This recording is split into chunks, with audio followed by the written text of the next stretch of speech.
Hello, everybody. As mentioned, my name is Marten Kaevats. I'm the National Digital Advisor of Estonia. For those who don't know, and probably most don't, Estonia is a very small country in the very north. It's next to Finland, Sweden, Russia, and Latvia. So we have 1.3 million people, and it's smaller than a neighborhood here in Buenos Aires. But we managed to do something that is unique, and we've been building a digital society for past 25 years. The model that we have established is special.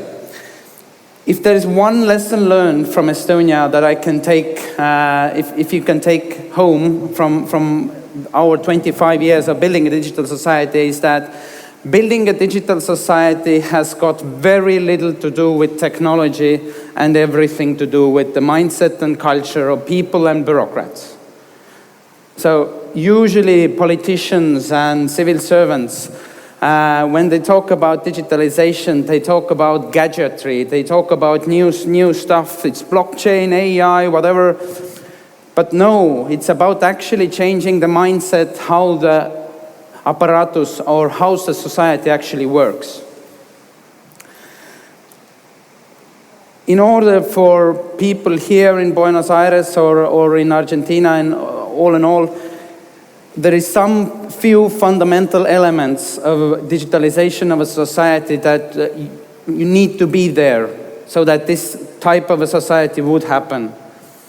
And first and foremost, you need to be very sure about what kind of values are you building this society on. There is a lot about education. Everything in digitalization starts in education, but it's also important to acknowledge the values. So in the case of Estonia, or the world now, basically, to make it a nutshell, looking at the world from a global perspective, we can see the Chinese here, doing the centralized governmental control information systems. Basically, we can see that Big Brother has settled down in China, probably found a girlfriend, and they're living happily in Beijing. We can also see US, the big corporates, controlling the information. Looking at this from an Estonian and a European perspective, this is not okay. Because we have built a digital society with human in the center. So Estonia is based on the value that every citizen is the owner and in control of that information. And this is something that if Argentina or Buenos Aires or any given country wants to start digitalization, you need to agree upon which kind of country do you want to be. And if we look at the advances in artificial intelligence, for example, or all sorts of other technologies, then it's a question of free will. It's a question of whether the Chinese government or the US corporates will control your thoughts in the next 15 years. So, looking at the global picture from Chinese and US, and we are still 1.3 million people, we are a very small piece in the puzzle. The only thing we can actually do is lead by example, show that this type of a world is actually possible, so it can work in economy, in social, in all sorts of domains. So I have more or less 40 minutes, and if I could get the timer, it would be very helpful. I would explain a little bit about the history, some of the fundamental components, and also try to explain the future. In order to build any kind of a digital society, you need to have few of the fundamental components there. And one of those things that every digital society needs to have, and this is something that I know that you guys here have it, or some kind of a thing, but you need to have unique user identity. It's like the number you got going here. This is something that is highly relevant, and it's funny to even explain this, but this is an important engineering issue. You cannot build a digital society if you don't have a unique user identifier. Second thing that is very, very important in order to build a digital society is you need to have a strong digital identity. Identity is now a very complicated issue, because if you think about any given large-scale organization, might it be federal government of Argentina, or I don't know, Buenos Aires, or any given large-scale corporates, then the only purpose and the idea of their existence is to have identity. Mainly this focus on cultural identity. So you have an army, you have an educational system, you have a healthcare system in order to have identity. But in order to have this identity also in the digital domain, you need to have very strong digital identity. And this has got nothing to do with building Big Brother or control, but you need to have a way of authenticating yourself in the digital domain.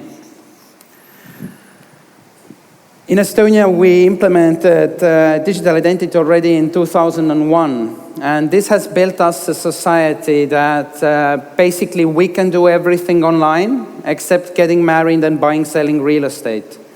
This year, I declared my taxes in 18 seconds.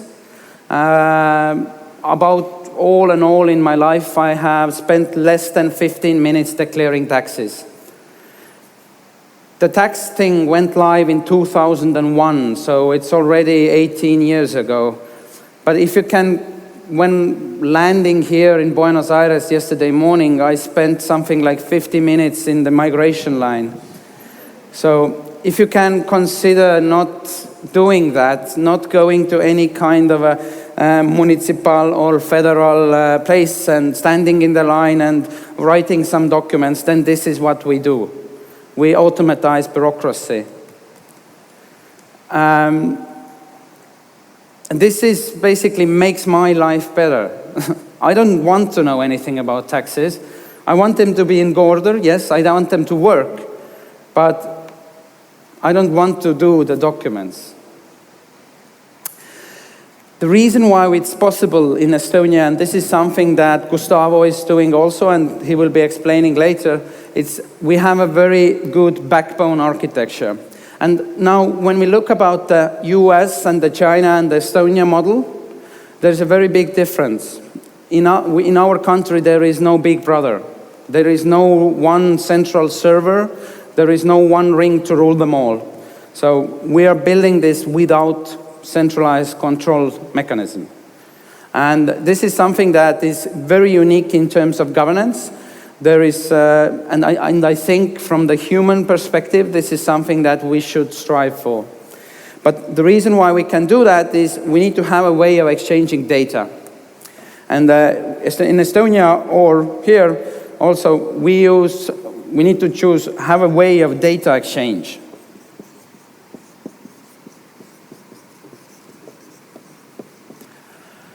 In terms of data exchange, this is not only a technological thing, because the type of architecture you choose for exchanging data between different stakeholders actually defines the society you want to live in. Because the lesson learned from building the digital society in Estonia for 25 years is that the way you start to move the information affects the way people think and affects the way public administration is made. Because the way the information moves, it has its own path, and it defines how society is put together. And Estonian model basically preaches the distributed architecture, the idea that don't put all eggs in one basket. And please, when there are civil servants here from either federal or municipal, do not make centralized servers. Because if you put all the eggs in one basket, it's a very critical threat. Because if this basket falls down, then you lose probably everything. And in today's world, it's not a question of if, it's rather a question of when your data will be breached in terms of cybersecurity, for example. So, basics on distributed architecture is fairly easy. Everybody has seen. This is a regular network. These are different governmental authorities that exchange data with each other. In Estonia, the system comprises something about 651 different nodes. These are municipalities, government authorities, private sector companies, lots of different organizations share one infrastructure that exchange information. This is something that is very basic. This is nothing difficult. But most governments cannot do that. And that's the problem why most governments cannot do digitalization in a sustainable way, is that they actually don't have the infrastructure to do that. In order to start digitalization, you need to have some infrastructure in place. There is one very important principle running this whole architecture, and this is called once only. Once only principle means basically that if I have given any piece of my personal profile to the government or to the municipality or government should never ask that again.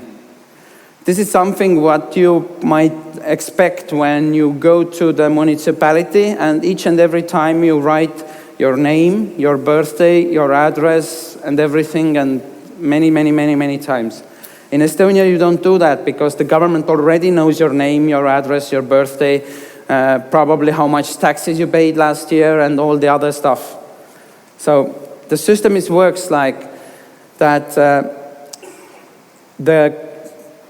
For example, let's take, this is the traffic registry. The traffic registry in Estonia does not know my name, does not know my address, does not know my birthday. The traffic registry knows only a few things.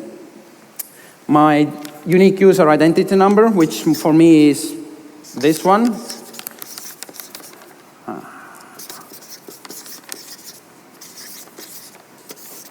This is my personal number. And I can write it to you on the stage because it's like my digital name. It's public. It's nothing like the social security number in the US or something like that.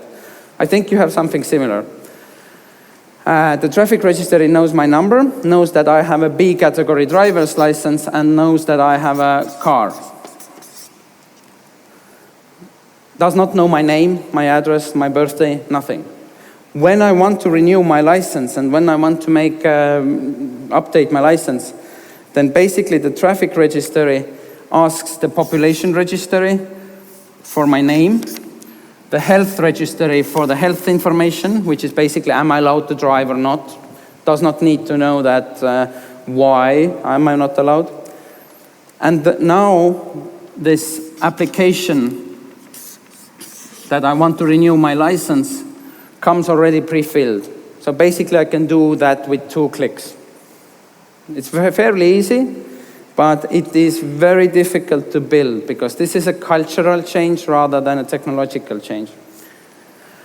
One of the most difficult things I currently travel roughly like 50–60% of my time. I consult many governments. I'm also responsible for the interoperability system architecture of World Health Organization, which means that my job is to make all world healthcare information systems talk to each other to kind of figure out the plan.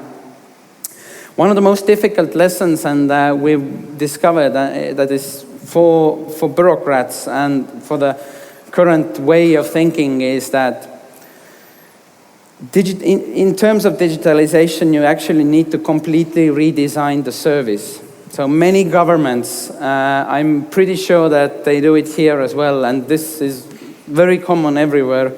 When governments go into digital transformation projects, it can be even a corporate, it doesn't matter. They go into digital transformation, and what they do is they take a paper-based procedure and they change it into digital, which means PDFs. PDFs is not e-governance. Please, in order to change that, you actually need to completely rethink how procedures are made. And that is the only place where basically you can actually get some benefits. You can win something out of it. Estonia currently has the most effective public sector per capita because we have redesigned our whole architecture. The bureaucrats, the civil servants, they actually are able to think in a different way because they are used to it. It's part of the culture.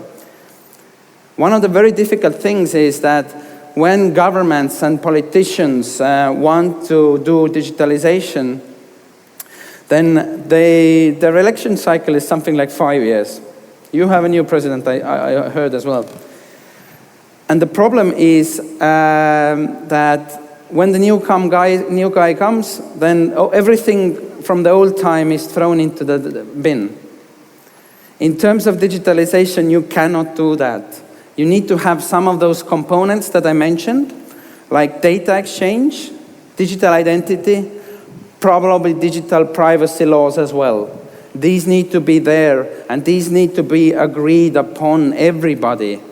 Not only one politician, the other politician. It doesn't matter. These are the few important components you need to get right. Otherwise, the US corporates or the Chinese government will basically dominate your market. Second point where the politicians fail is expectations. Basically, they expect to do something within these 5 years. But the private sector has more or less, we have this expectation in digitalization that everything more or less goes like an exponential growth curve.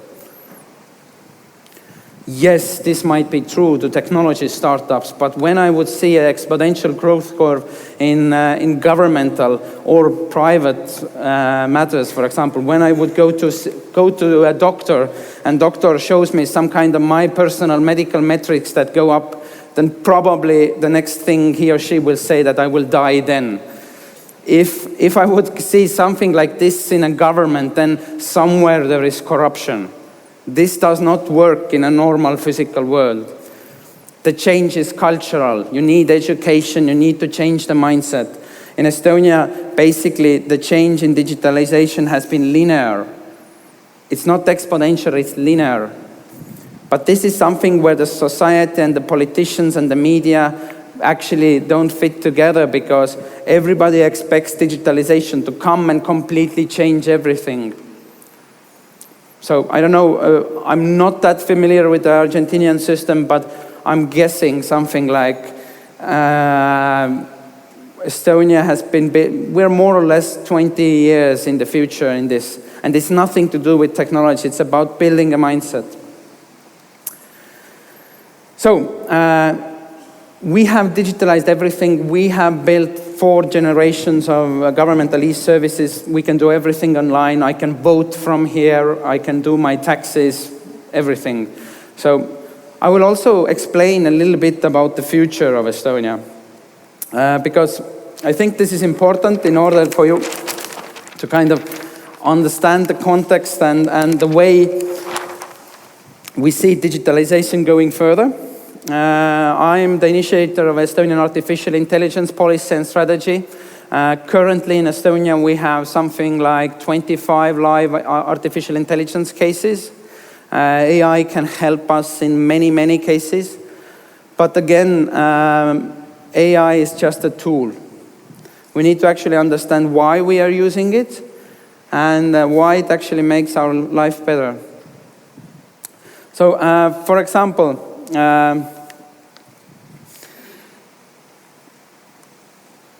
if I would kind of consist or if I would explain what happened in the last 20 years in a nutshell, then what happened in Estonia is we changed the people's mindset from paper to digital. This might seem easy, but it's not. The main difficulty is actually changing the processes and really rethinking everything and completely re-engineering the way we think. But we all are living in an age where technology is changing faster and faster. Lots of new technologies are coming online, and basically the rate of innovation is going faster and faster. So we could say that basically in 15 years we will have a new steam engine every day, something that will completely rechange how we interact with the world. We have looked at this in Estonia, and we basically have figured out that although we have a fairly advanced and an adaptive society for digitalization, but even this type of architecture cannot withstand it. The changes are so fast that we need to build even more adaptive architecture. And basically, the problem is that our governance model now, and also here in Argentina, this was conceived in an era where information was moving in a very, very different way. The hierarchy was one of the most efficient ways of managing a large-scale complex organization. Because like when you do not have different digitalization tools, you do a hierarchical thing because that's what you do. Currently, we know from complexity theory, from theoretical physics, many other places that networks are far more adaptive and flexible than hierarchies could ever be. So we are changing our governance system. If I can like make a short one, 25 years we've been working on paper to digital, and the next 25 we'll be working from linear to non-linear, for the lack of a better word. The thing what artificial intelligence is doing is that if the world and our whole education systems and the way we think is based on an if-then type of understanding, if this happens, then we do need to do that. If that happens, then that, and so on. This is very, very linear, and it might work in this type of an industrial age. But what artificial intelligence based on data is doing is that the answer could be not like there, but it could be there, or maybe there, and I don't know where it is. You have to actually experiment, try out, and then you can find the answer. And the answers are not necessarily the obvious ones. And the answers keep changing in a fast pace. So we need to actually make our whole information system architecture much, much more flexible. So, as I was mentioning before a little bit about the backbone, in Estonia we use a technology called X-Road. X-Road is the distributed architecture. The idea that don't put all eggs in one basket.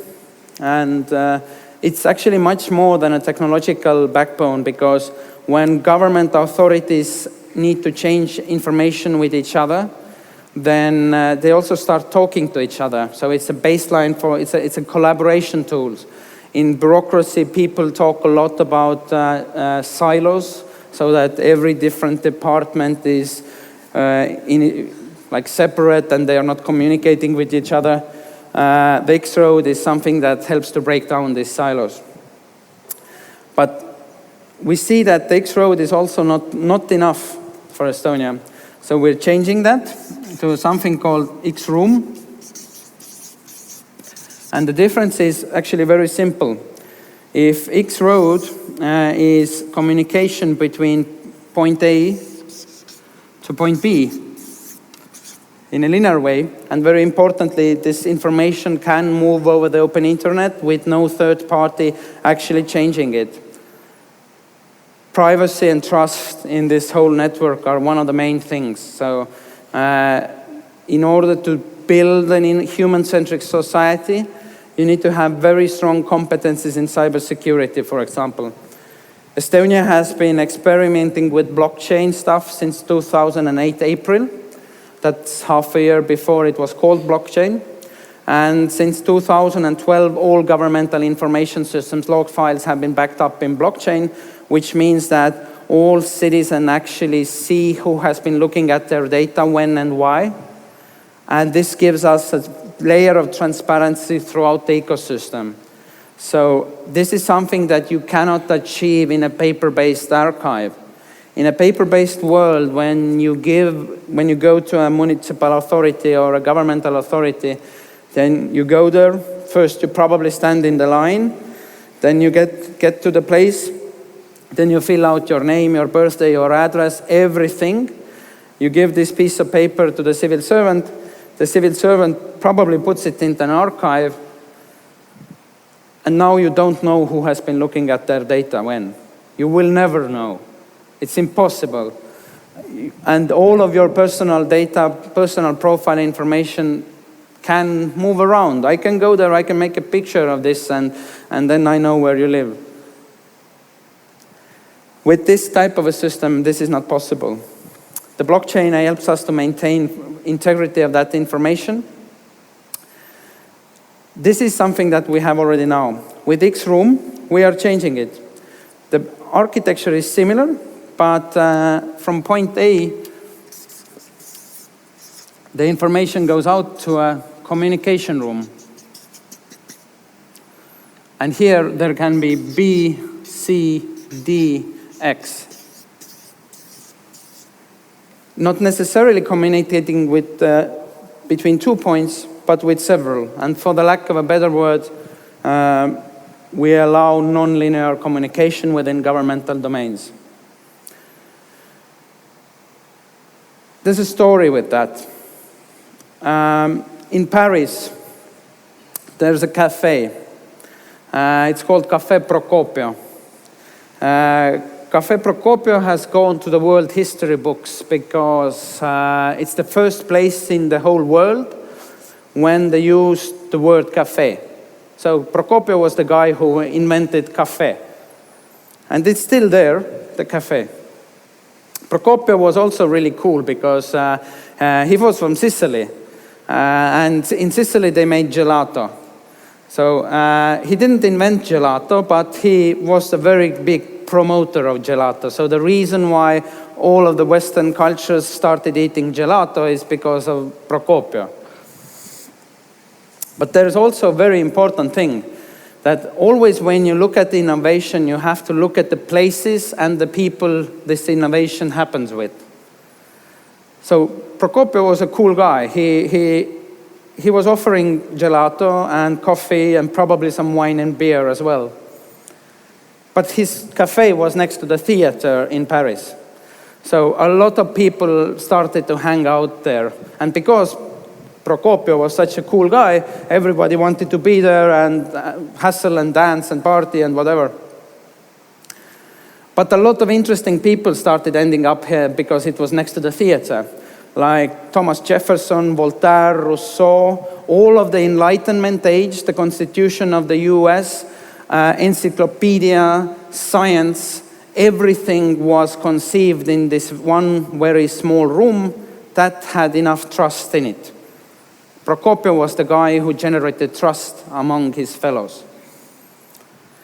So in order to actually have innovation, we need to create these small pockets of trust where serendipitous encounters can happen, where people can meet, where gut feelings and ideas could have sex.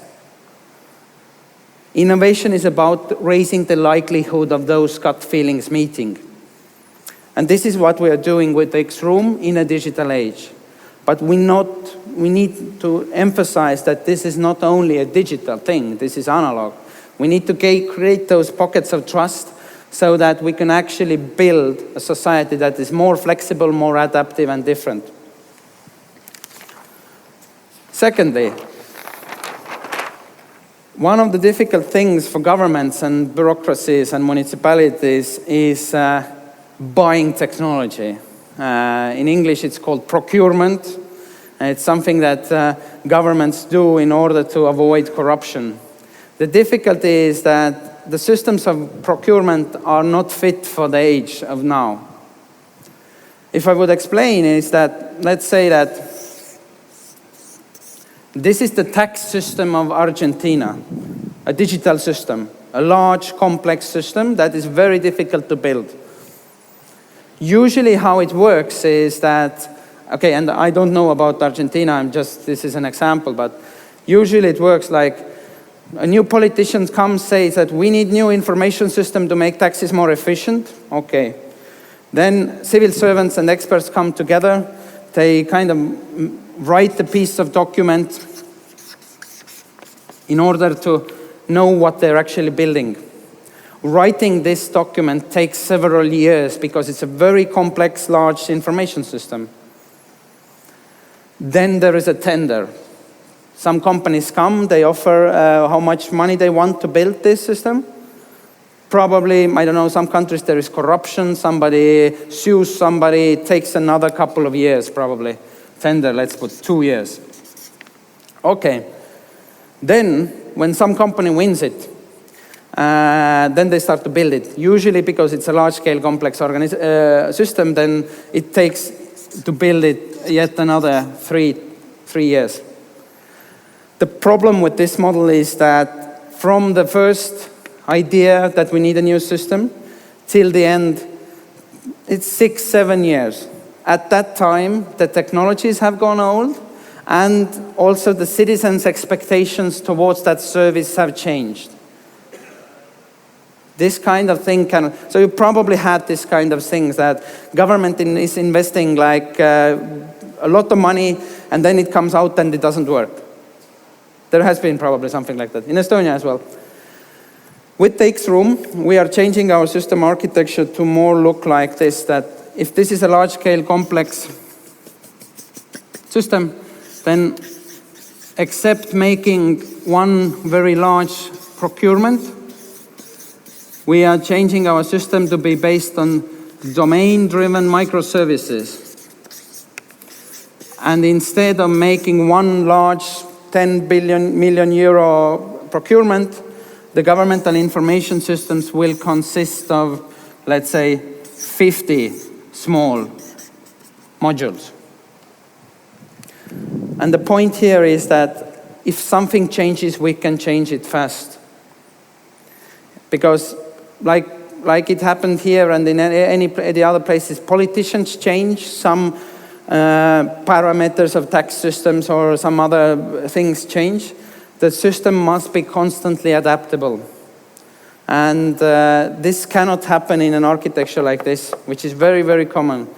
With this system, you can probably pimp it up once, and then you need to start building a new one. But building a new one takes 7 years, so it doesn't work. And why we do this? I think this is also important. We do this because we want to build an invisible government. The idea that governmental services will be completely automated. With this type of architecture, we can probably automate roughly 85% of all governmental bureaucracy in the next 7 to 9 years. Can you imagine Argentina with 85% less bureaucracy without it? The services that we provide from the government are invisible. And an example of that, which is live, is the birth of a baby in Estonia, which is fully automated. Baby is born, doctors check, fingers are there, toes are there, it's healthy. Baby is given a number. That number automatically triggers a cascade of services. Both of the parents receive an email, congratulations for the boy or girl, you will get this much money from the government on that particular day. Don't worry about kindergarten, it has been fixed. You can change it here, you can put the name to the baby here. And the idea is, if you're entitled of getting something from the government, you get it automatically without applying. In the next 2 years, we will do 20 more of these services. One really good side is that in Estonia we have maternity leave, which is 1.5 years full pay. So you get 1.5 years mother's salary or father's salary, and it makes your life better. We do this because we actually don't want to spend time in bureaucratic institutions. We do it because we could go to the countryside, go to the forest, to hike, to learn new things, to meet with people, and to have a party. Thank you.